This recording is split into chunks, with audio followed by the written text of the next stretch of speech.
Good morning, good morning. Thank you so much for joining me. This is the podcast, The Endurance of Labor Laws.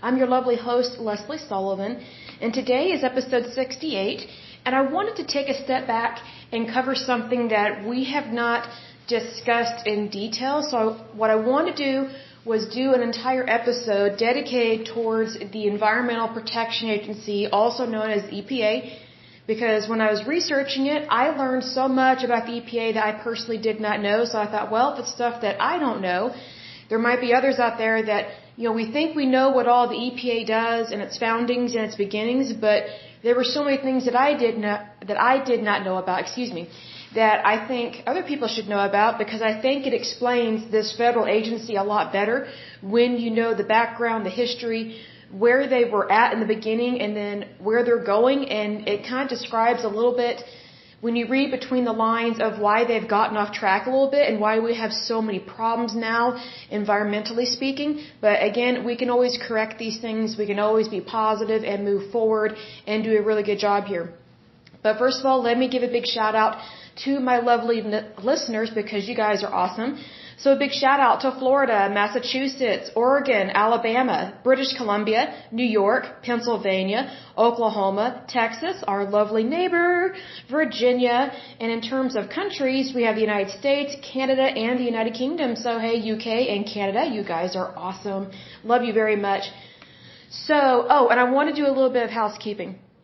So I wanted to do, let me go to my list here. I wanted to let you know, is it going to be New Jersey or Delaware? I wanted to go over the Superfund sites that have already been cleaned up. And I'm not saying like since the last time we spoke, but I wanted to go over the ones that I did not get a chance to cover in detail, because I was just going through the ones that are currently active. I did not go through the list of ones that have already been taken care of. So let's go ahead and take a look at the state of California, the ones that they have cleaned up. And mind you, California has a lot because it's a large state. It has a lot of companies. It has a lot of people, so its population is higher. Their gross domestic product is higher. So you have to look at it in terms of, okay, if a state is larger and they do more in business, then more than likely they are going to have, just by happenstance, I guess you could say, or just the way things happen, they're going to have a higher likelihood of having Superfund sites, but they're also going to have more that have already been cleaned up. So that's really good in terms of that. So let's go ahead and take a look at these for the state of California. And if we've already covered these in a previous podcast, which I don't think we have, but they look familiar, just FYI, slight repeat, but then again, I don't think we've covered all of these. So I just want to make sure I cover all my bases here, because I do believe in giving credit where credit is due. So California has already done a lot of work in terms of cleaning up their Superfund sites. They still have a bumper crop more to go, but that's okay. I do believe they can get it done. So the first one that has already been cleaned up is the Louisiana Pacific Corporation Superfund site. That one was located in the county of Butte. It was cleaned up and good to go. Let me double check my date here. It was cleaned up and good to go November 21st, 1996. The next one is Western Pacific Railroad Company. That one was located in the county of Butte. It was cleaned up and good to go as of August 29th, 2001. The next one is Liquid Gold Oil Corporation. That one was located in Contra Costa County. It was cleaned up and good to go as of September 11th, 1996. The next one is Del Norte Pesticide Storage. That one was located in Del Norte County. That one was cleaned up and good to go as of September 18th, 2002. The next one is Colinga Asbestos Mine. That one was located in the county of Fresno. That one was cleaned up and good to go as of April 24th, 1998. The next one is TH Agriculture and Nutrition Company. That one was located in the county of Fresno.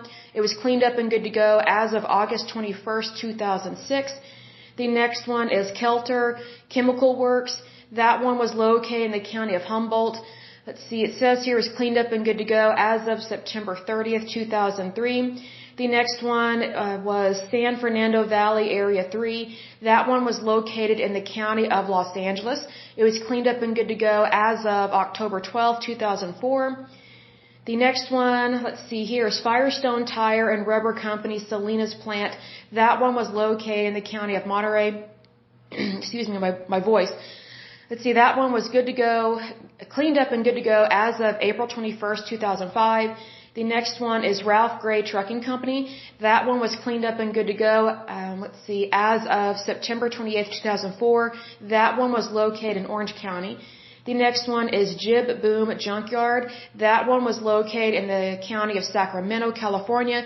It was cleaned up and good to go as of September 10th, 1991. Let's see here. The next one is Southern California Edison Company. That one was located in the county of Tulare. That one was cleaned up and good to go as of 2009. So that is good. So congratulations, California. You have cleaned up quite a bit. You still have a whole lot more to go. But the good thing about the ones that you've already cleaned up, you know what works and you know what doesn't work. So if anything, that gives you a really good knowledge base, a really good beginning to helping your state to clean up the other ones, which is really awesome. I love to see good work. So now let's switch over to the Environmental Protection Agency. Let me go to that lovely screen. Let's see here. Okay, so the EPA, let's see, this was founded or formed December 2nd, 1970.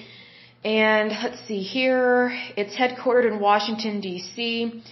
Let's see, I think as of 2018, it has 14,297 employees. Their budget as of 2020, it's an annual budget, is a little over $9 billion. And yes, that is billion with a B. So is an overinflated, super large budget, and that is a problem. Because that is so much money for so few employees I just don't understand why they have such a large budget when they don't really have a whole lot of people working for them. So they have this inflated budget, but they're not getting a lot done. And I say that, respectfully, but here's the thing. We still have 40,000 Superfund sites in the United States, but yet the EPA is using a $9 billion budget, and that's an annual budget, meaning every year. And it's almost always going up. It's hardly ever going down. But let's go ahead and dive into this just a little bit more. It says the Environmental Protection Agency, also known as the EPA, is an independent executive agency of the United States federal government tasked with environmental protection matters. President Richard Nixon, who was a Republican, proposed the establishment of EPA on July 9th, 1970. It began operation December 2nd, 1970, after Nixon signed an executive order. So for those that say that Republicans don't care, I got proof for you right here that we do. And Republican presidents, they do care about the environment, big time.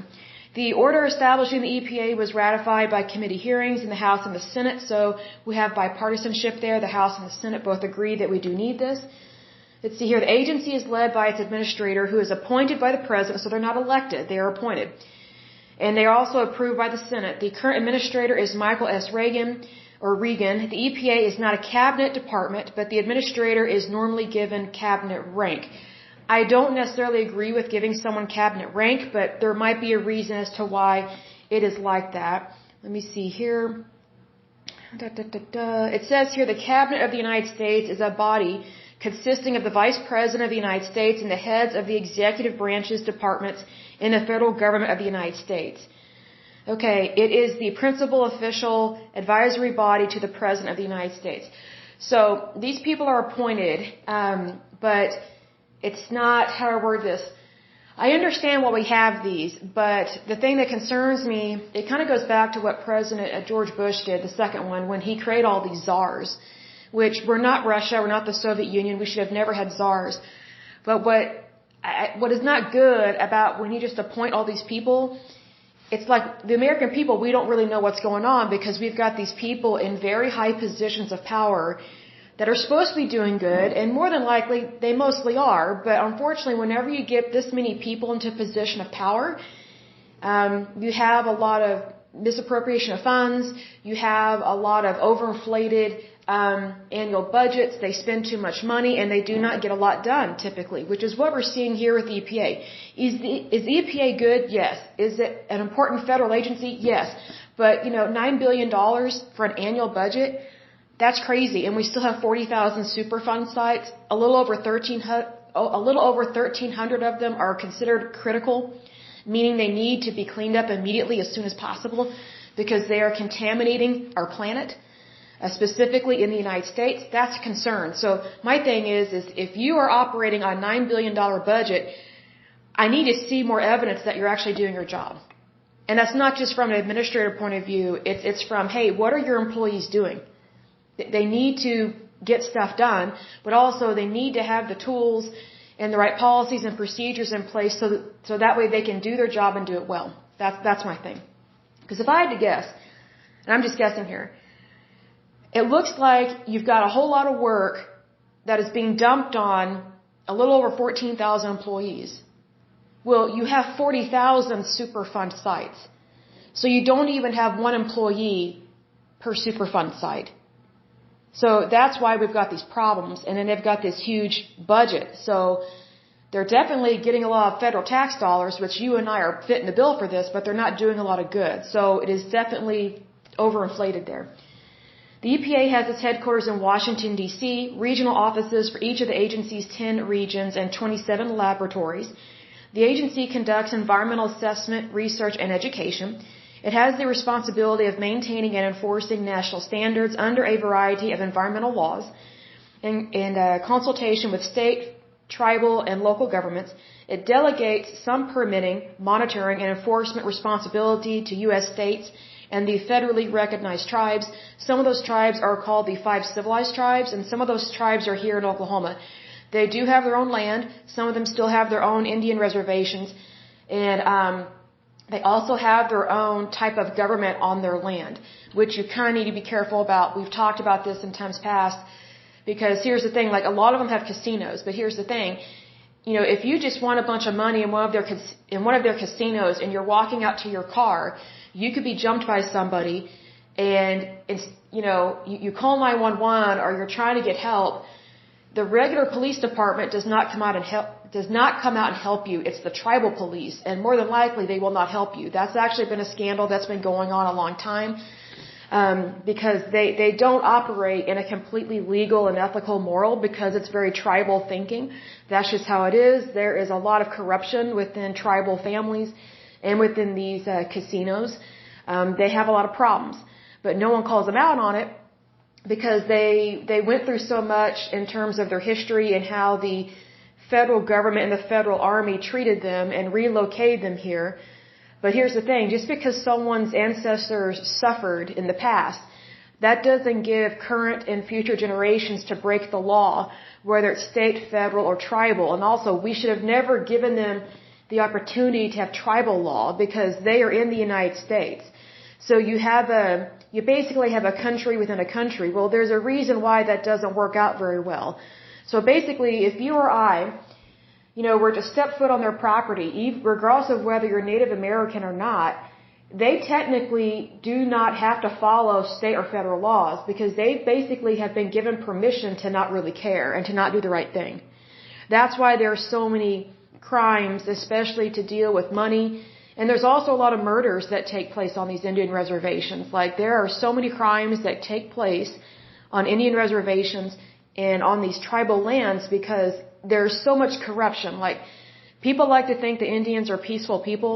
They're not always peaceful. Do we have some really nice, kind tribes? Yes. But there is so much fraud, and the crimes that they have, they're not investigated properly because they're not the state or federal police. They're tribal police. So they're not even really educated in terms of how to properly handle a case. And so they also have misappropriation of funds because the person that's in charge of the tribe is still a chief.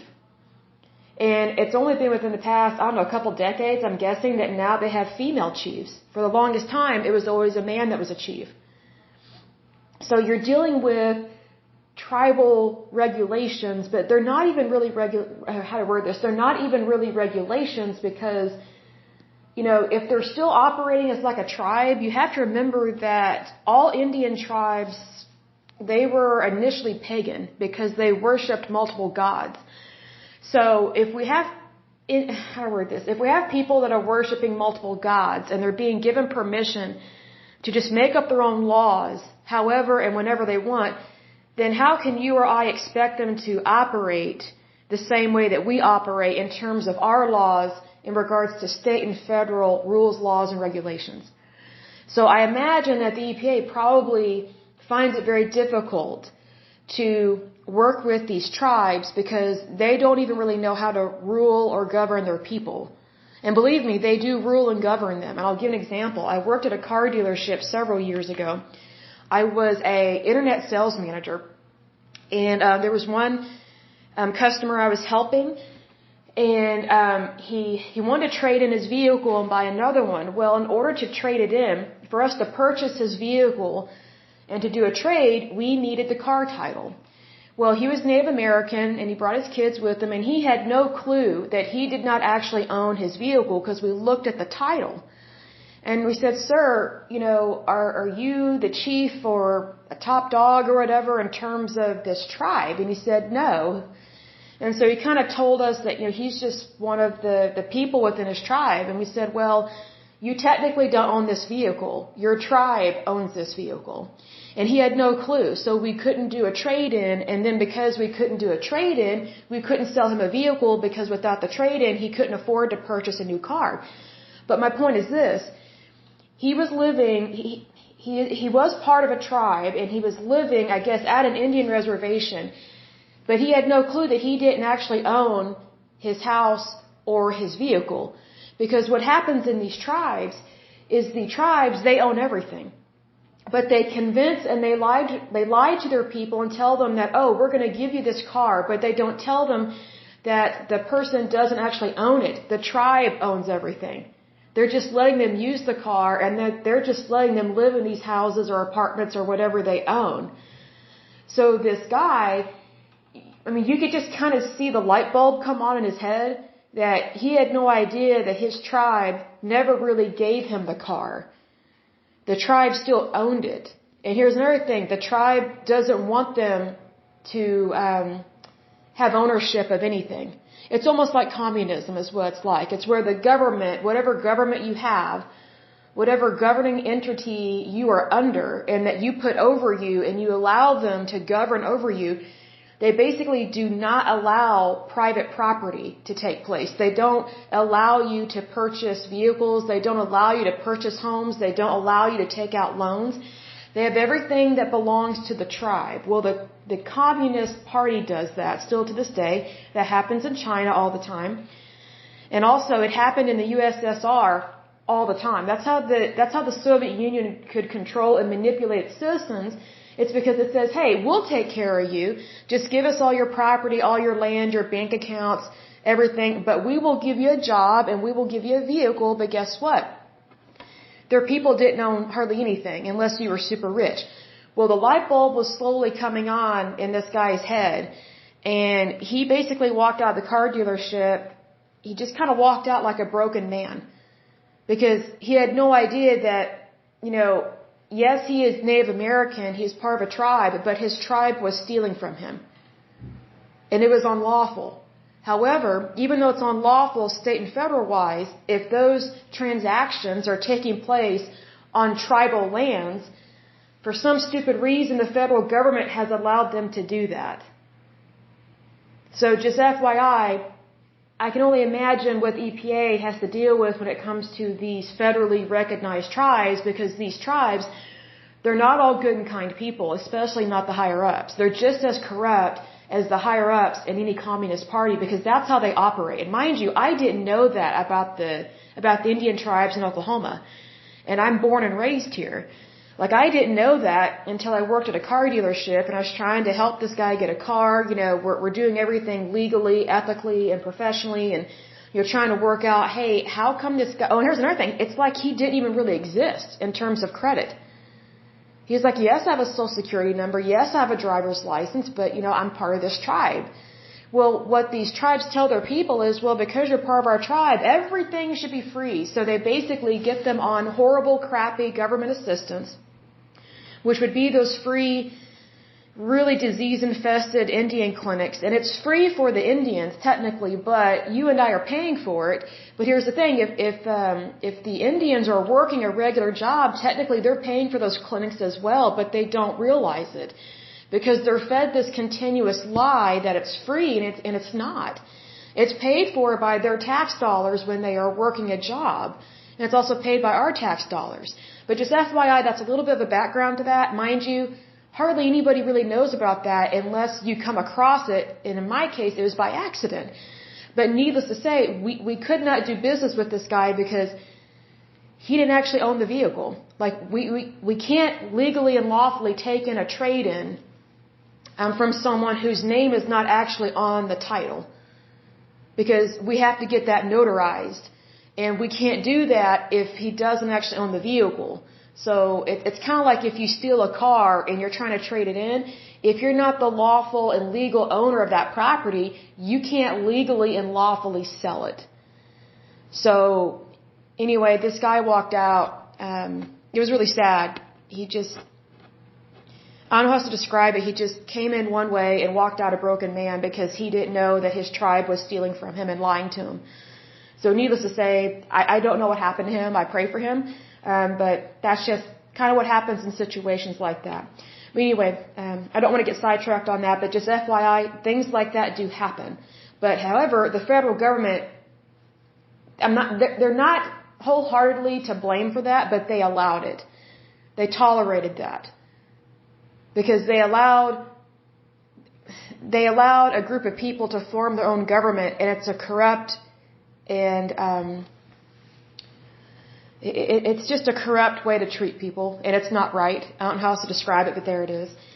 So it says here, the EPA enforcement powers include fines, sanctions, and other measures. The agency also works with industries and all levels of government in a wide variety of voluntary pollution prevention programs and energy conservation efforts.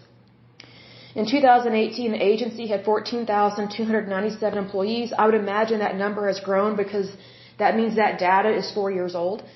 More than half of EPA's employees are engineers, scientists, and environmental protection specialists. Other employees include legal, public affairs, financial, and information technologists, basically IT people. Many public health and environmental groups advocate for the agency and believe that it is creating a better world, which technically it is. Other critics believe that the agency commits government overreach by adding unnecessary regulations on businesses and property owners. That's also true as well. So here's the thing. The EPA was founded on good and wonderful intentions, but it's gotten off track, $9 billion worth off track. And the way they've gotten off track is they have been going after businesses and property owners unlawfully and illegally, confiscating their property and their land, and also basically stealing their money in a legal way. Technically it's unethical. But one of the things that is kind of tricky with whenever they create the Superfund amendment and they start naming these Superfund sites, part of the EPA's way of cleaning up these sites, which I don't agree with how they're doing this or why they set it up like this, but one of the ways that they amended that Superfund law or amendment was that it gives the EPA permission to go after businesses in a very aggressive manner on the emotional appeal that, oh, these people need to pay, that kind of thing. If you remember in one of my previous podcasts, I talked about this lady that I met from another country. She was from Europe, and I'm not going to say which country she's from, but I was telling her about the research I've been doing on Superfund sites and the EPA, and her immediate response was, oh, we need more laws that have stronger teeth to go after these companies because they're just bad. And I'm like, that's not true. If anything, the EPA already has too many laws and regulations that go after people. And here's the thing, it goes after the people that currently own that land, but also it goes after people retroactively. So this is why people don't want to help clean up stuff, is because they are frightened of the EPA. Because the EPA is a federal agency, almost like the IRS. They've been given way too much power, and they just go after people and they break them. It's like they break their legs and their arms financially. They bankrupt them. So this is why people are scared when they own a business and, there's a leak or a spill, and it's like, what do we do? If we report this, we get shamed and blamed, and the federal government could literally cripple us, literally. And then if another company tries to help us, they get shamed and blamed as well, and they could go bankrupt for trying to help us. That's the thing. That's what people are concerned about because it is legitimate. So unfortunately with this, we do need to have Superfund laws on the books, and we already have them, but I do think we need to take some of the teeth away from it. Because it should encourage people to clean things up, not punish them. And also not retroactively punish them. That's not how you encourage people to do the right thing. If people are scared to help, what makes you think they're going to volunteer their services, their time, their money, their efforts? They're going to avoid it altogether. So I think that's one reason why we have so many Superfund sites is the EPA has gotten too big and too powerful, and it's not being accommodating, it's not being kind, it's just putting all these sanctions on people and, confiscating their property and then bankrupting people and businesses. Now, if that's not cruel for a federal agency to do that, I don't know what is. And plus there's another thing. Unless someone has millions or billions of dollars in their bank account, they're not going to be able to afford the best and the brightest attorneys to help them fight the federal government. Because there's a saying we have here in Oklahoma, sometimes you can't fight City Hall. And what that means is that sometimes whoever you have put in power has gotten so powerful that they're no longer protecting you, they're going after you. That's what that phrase means. And we've had to deal with some of that here in Oklahoma. I pray that you have not ever had to go up against City Hall situations, but we have had to do that here, even in small towns. So again, corruption is not just in Wall Street. If anything, it's minimal there compared to other places. And some of the worst corruption is within our federal agencies. Almost every single one of our federal agencies started out for a good reason and for a common cause. And those things are great. But what is not good is when it gets too powerful, too big, and they just start viewing the American people, which is you and me, as their personal piggy bank. They get greedy. That's where some of the worst type of greed is when someone is in an office for the federal government or the state government. They're basically working in the public sector, meaning they are supposed to be helping the public, but instead they start punishing the public because they want their money, they want their land, they want their assets, they want their private property, they want it all. Well, that's greed. But unfortunately, these federal agencies, sometimes they get away with it because they get too big and too powerful that it makes it very difficult to go after them. See, this is why it's so important that we have 3 branches of government, because if one branch of government gets out of whack, the other branches of our government in the United States can call them out on it. It's called checks and balances. It was very smart the way our country was founded and set up, because it tries to prevent tyranny at all cost. And the way you do that is you have common sense legislation, meaning it makes sense. It's not overinflated, it's not ridiculous, it's not complicated, but what we will see later on in time with this podcast, when we start going over the different rules, laws, and regulations, we will see that over time they keep getting amended and changed and reworded, and then whenever it gets amended or reworded or changed, it gets more and more murky. It gets more and more complicated. An example of this are our tax laws in the United States. They used to be simple. And you know what? They should be simple. It should be easy. But guess what? Whenever the federal government gets involved, it tends to mess things up. But here's the thing. It's very difficult sometimes to call these federal agencies out on this, because the moment you start calling them out, that's when they start targeting you. And that's what the EPA and the IRS and some of these other federal agencies have been doing, but that's especially what the EPA has been doing when it has been targeting private landowners. Like just regular, everyday people like you and me that own property, and then if the EPA wants that property, all they have to do is take a soil sample and say, oh, you have arsenic in there. Well, guess what? Arsenic could be in your soil, but may not be at a toxic level. Because there are some things that occur naturally in nature. That's just how it is. But if there's a toxic level that was caused by a spill, then yeah, we do need to take care of that. But there are some things that just naturally occur in nature. But if you have a tyrannical agency that just likes to shame and blame and legally steal property in an unlawful, unethical manner, then they can use anything and everything under the sun to target you and to take and confiscate your property. Well, guess what? That's thievery. That's thievery, and usually we put thieves in jail. But unfortunately, when you have federal agencies, they get away with thievery all the time. Now, that may sound really harsh, but it is a truth. And here's the thing: if we're going to say it like it is, we need to call a spade here. That's just how we need to look at things. Because if we don't call it like we see it, then guess what? Then we also become part of the problem by not acknowledging what's actually going on. Because if we don't acknowledge what's actually going on, then how are we ever going to repair it or fix it or make things better? Like, even though I don't like every little thing that the EPA does, they still do a lot of good. But they need to do even more good. Like, just look at it this way. If they were not targeting people, they would actually have more time and money and better management in targeting toxic substances that are happening in our environment and just get those things cleaned up. Like, instead of shaming and blaming people, help people with situations. Don't be quick to just cast them away. You know, people are people. People are the best assets in any country because people matter. They just do. So, you know, if a federal agency is not respecting the citizens, if it's not respecting the people, then guess what? It's going to be very difficult to get hardly anything done and to get it done quickly and efficiently and ethically and morally, because they're not valuing people.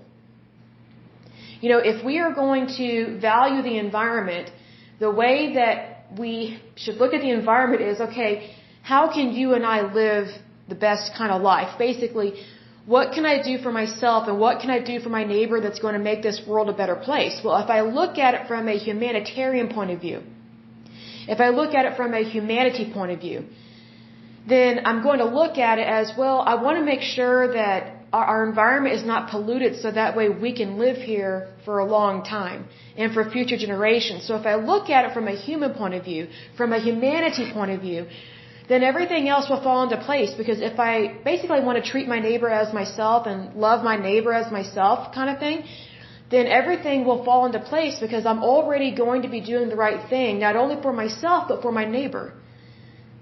And if I care about those things, then I will naturally think, well, hey, if I don't think it's okay to have chemicals on my property, then, you know, I'm going to help my neighbor not have chemicals on their property. That, you know, that's kind of how we should be looking at things. But, you know, whenever you put more power and money into a federal agency, they're not going to look at it from a humanity point of view. They're going to look at it from an agenda point of view. And agendas tend to be cold and heartless. So I think we need to get back to, hey, how does this actually affect people? Because people are more important than the environment. Because guess what? If we don't have people, then guess what? We can't clean up the environment. But if we don't have an environment, then people will have nothing to be sustained on. But if we put people first in terms of this, then we will look at it as, hey, what do people actually need to survive? We need food, water, and shelter. And we need to get rid of toxic substances like this that have leaked out into our planet. So instead of, you know, just focusing on the whales in the ocean, well, the ocean is, yes, it's important for whales, but it's even more important for human beings. So we kind of have to look at it in a full circle kind of way, but we need to put things into perspective. That's why I look at it from a humanity point of view. Because also when we look at it from a humanity point of view, then we're not like, oh, well, I care about the whales. Oh, I care about the zebras. You know, I care about these lizards and stuff. I mean, like, here's the thing. If you're focusing in on something in a agenda type way or a cause type way, oh, this is my cause, you should donate to me. No, this is my cause, you should donate to me. That's just pulling us apart. It's causing division. But if you look at it from a humanity point of view, you know, what can I do for my neighbor? Because whatever I do for my neighbor is what I do for myself, then guess what? We will already be naturally moving in the direction of making the environment a better place. Because both you and I need and desire a wonderful environment, a wonderful world, to have nature be beautiful again. Not that it's not all beautiful, but we do need to help it out, kind of thing. Anyway, going on to some of the background in regards to the EPA, it says beginning in the late 1950s and through the 1960s, Congress reacted, to increasing public concern about the impact that human activity could have on the environment. That is a legitimate cause, but that doesn't mean that people are always the problem. Because I want to mention this, I don't think it's appropriate to shame and blame people for so-called carbon footprint kind of things. Because what I've noticed is that whenever people start talking about, we need to work on not having so many carbon footprints, well, people are using that as an avenue to promote abortion to get rid of people. And here's the thing. If you are willing to get rid of babies, then you're actually okay with getting rid of people as well, because babies are people. So if you're not going to protect what's in the womb, then how can you and I expect to be protected as people that live outside the womb and we are the adults of this planet? Like, just because you and I were born, that doesn't mean it gives us permission to prevent other people from being born. That's my concern with that. Is there human activity on the planet? Yes. It's been like that since the beginning of time. We are in charge of this planet, human beings. But just because we are in charge and we're supposed to be good stewards of the planet, that doesn't give us permission to get rid of other people, especially the unborn and especially infants. Some of that stuff is just disturbing because that's eugenics. If it wasn't okay for the Nazis to participate and to authorize eugenics, then it's not okay for us to act like that. It's just not okay because it's being anti-human. That's why it's better to look at things from a humanity point of view, because if you value human life, then you're actually going to do what's right. And let me put it this way. You're going to value other people more than just some agenda or some cause. But if you take out the humanness in something, then you make it cold and heartless. We need to put the warmth and the love back into things. And I don't mean like hippy-dippy love like from the 60s. I'm not talking about that. I mean just basic goodness and kindness. Because if you believe in that, then you're not going to believe that it's okay to get rid of people. That's the thing. But if you're looking at it from a non-humanitarian point of view, then you're going to lecture people about carbon footprints. You're going to be okay with abortion. You're going to be okay with adult euthanasia. Basically things that the Nazi Party did and wanted to continue to do. And we know this to be true, that they were pretty bad people, especially their scientists and their doctors that were part of the Nazi Party and all the things that they wanted to do.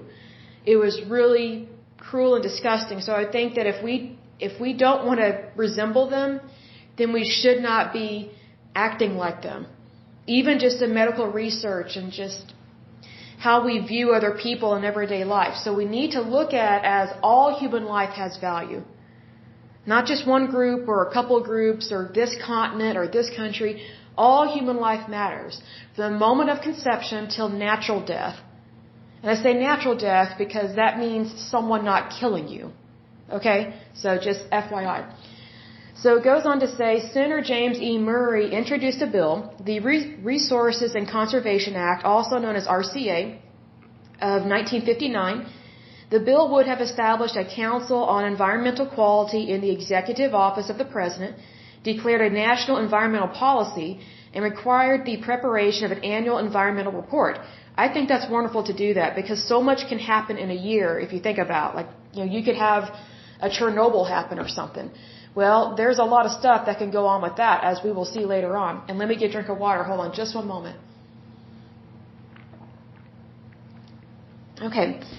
So it goes on to say the 1962 publication of Silent Spring by Rachel Carson alerted the public about the detrimental effects on the environment of the indiscriminate use of pesticides. Now, I have read Silent Spring by Rachel Carson. It was probably really good at the time it was published, but to me, it's written like a Lifetime movie network, and it doesn't list a whole lot of data or research, but also they didn't probably have all that data analysis back in the early 1960s, and it probably was not readily available to the public. However, it was a good springboard. It was a good stepping stone towards making people aware of what's been going on. And what I did like about her book was that she really brought to mind about how pesticides are being used in just kind of haphazard way, and I totally agree with that. So that's the good part about that. And I will say this, I did purchase her book on Amazon.com, and what I love about Amazon is that when you purchase one book or one genre within there, it recommends these other books. So even though I wasn't a huge fan of Silent Spring, it recommended these other books that were great. Loved them in terms of environmental conservation and just being aware of things. Because I did not study environmental sciences in college, so I really kind of had to self-teach myself a lot of things. So one of the books that Amazon recommended was called Toxic Drift. Excellent book. That book to me was way better than Silent Spring. And what I loved about was it talked about how if you're going to spray a pesticide on your property, you have to be careful what you're spraying because it could literally drift over into other people's property. And we have that problem here in Oklahoma because we have a lot of farmers that just don't pay attention to what they're spraying on their acreages. And we have a lot of wind here. We actually have high velocity winds. So what can happen and what has happened is some of these farmers who are not always very bright, they spray these chemicals that are commercial or industrial grade, okay, which they should not be using, especially not on this kind of scale. They spray it on their property, but then it drifts over onto other people's lands, and it kills their livestock and also contaminates their neighbors' crops. Well, guess what? We're eating that stuff. And also, it kills a lot of natural wildlife. So there are birds, there's rabbits, there's snakes, there's deer. I mean, anything that occurs naturally in the wild, they just wind up dead on people's properties. So a lot of times people don't know why they have all these carcasses on their property because they don't know what their neighbors are spraying. So it's very important to be aware of that. So I'm glad that information like that is out there and that people are studying it because whenever you are living near or you've been raised in a town that's more of like a farming community, I think they need to be more educated about stuff. Because you can't just go out there and just spray whatever you want. Because here's another thing, these farmers, they don't even take into consideration what they are exposing themselves and their families to. Some of these chemicals are so toxic and so hazardous that it can cause cancer and cause it at a very rapid rate. Meaning, you could be dead within like 20 or 30 years, as opposed to living to be like 80 or 90 years old. So if you're spraying chemicals on your property and you're in your 20s, guess what? You could easily develop cancer by the time you're 40 or 50. And basically, you cut your life in half. Just by stupidly, and I say that respectfully, but stupidly and ignorantly exposing yourself to chemicals that you should have never been exposing yourself to. So you just be aware of that. So there are some really good books out there. Silent Spring, not my favorite, but again, it was written back when there was not a lot of data available to the public because, again, we did not have the internet. Things like this were not being published to the general public, which was a problem. So needless to say, that's why there was a public outcry in the 50s and 60s because there were people that were noticing that, hey, our water supply is not right, or something's wrong with our land, something's wrong with our crops, and then they find out, hey, there are some people or these companies or the U.S. Army or the U.S. military is just dumping these products on property and into our streams. You know, this is a problem. So this is one of the reasons why the EPA was created, was because of the public outcry. You know, when the public became aware of this stuff that was going on, basically behind their backs and in their backyards and within their towns, some cities, but in towns, you know, they had no choice but to cry out about it and to say, hey, this is a problem. And plus, these were both Republicans and Democrats crying out about this because this was a national issue. This was not a party issue. This was a national issue, meaning it affected everybody. So that's why we have to look at this from a humanity point of view. Meaning, if it affects me, it also affects you and vice versa. So if it affects my children, it could very well affect your children because we're all in this together. So that's kind of one of those things. Like, we need to look at it from a kind of a full circle point of view. Not just, oh, my piece of the pie is more important than your piece of the pie. No, the entire pie is important. All of it. And we need to care about all of it. That may sound like, oh, well, that's a lot to care about. True. But if you look at it from hey, I care about my fellow man, woman, child, if you look at it from that way, then you're actually bringing everybody together in community. And when you bring people together in community, then guess what? You bring a lot of talent to the table, and you actually get more done by making more people aware of the situation, and then you can draw ideas from each other, and then you can help to resolve the issue a lot quicker as opposed to if you never talked about it. That kind of thing. So it goes on to say, in the years following, similar bills were introduced and hearings were held to discuss the state of the environment and Congress's potential responses. Now also, I do think there should have been more responses at a state level. Because there are a lot of things that should happen at the state level, so it doesn't always necessarily need to involve the federal government.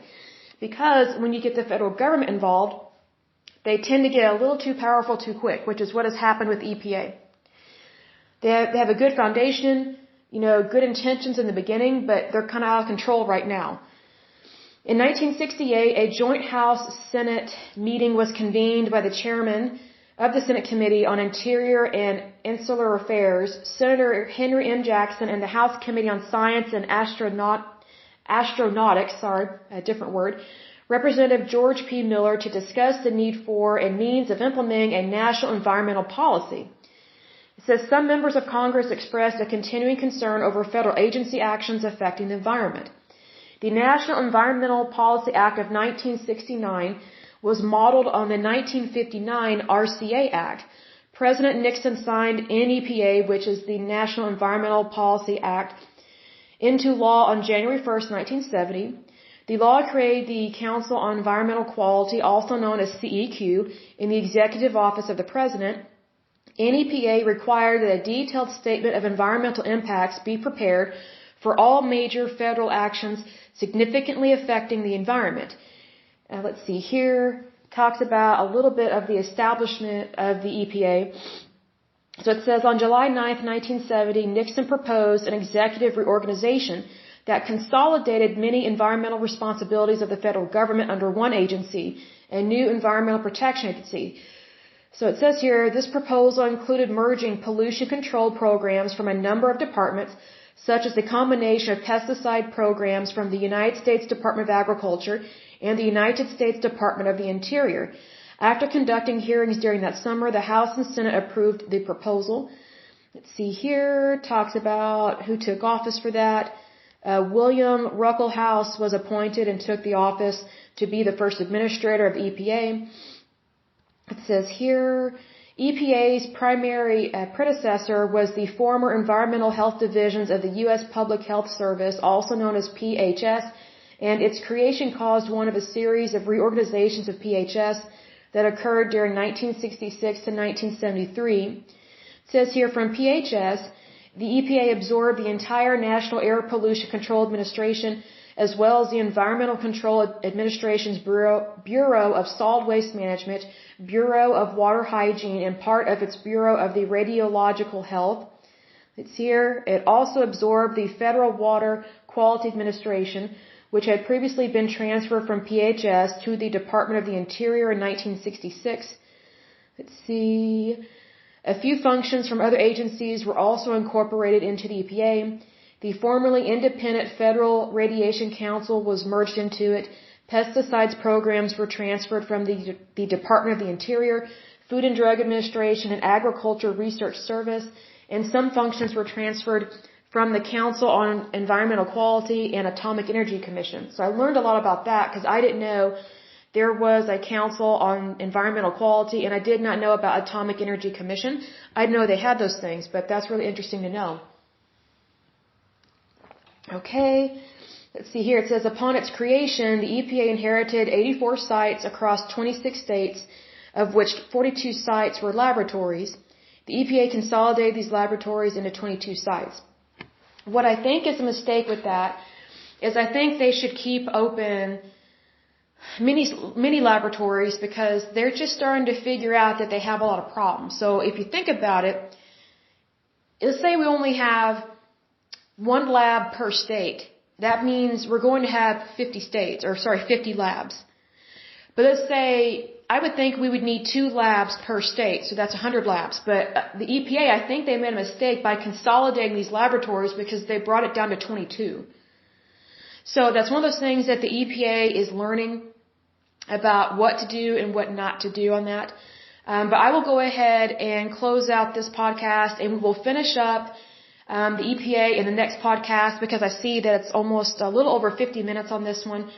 So I want to save my voice, and also I don't want this to drag out too long. But anyway, until next time, I pray that you're happy, healthy, and whole, and that you have a wonderful day and a wonderful week. Thank you so much. Bye-bye.